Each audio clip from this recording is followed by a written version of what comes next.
প্রিয় শিক্ষার্থীরা, আজ আমি তোমাদের মাঝে যে বিষয়টি উপস্থাপনা করব তা হচ্ছে বিলংস টু সম্পর্কে। এই বিলংস টু সম্পর্কে অনেক ছাত্রছাত্রীর মধ্যে অনেক কৌতূহল, আসলে বিলংস টু কী জিনিস। অনেক টিচাররাও এ বিষয়ে ভালো বোঝে না।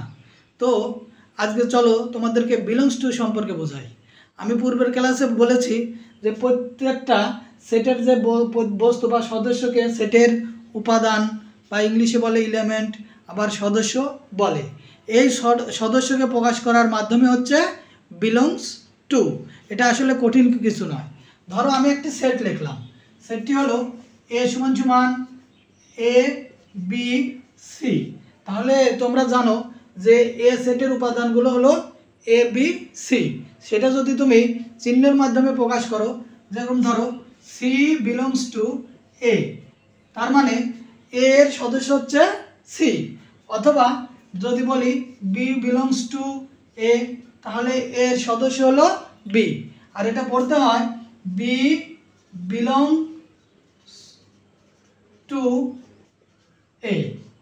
আশা করি এটা ক্লিয়ার। এখন যদি বলি যে সি ডি বিলংস টু এ, তাহলে দেখো যে এই ডিটা এই এ বি সির সদস্য নয়।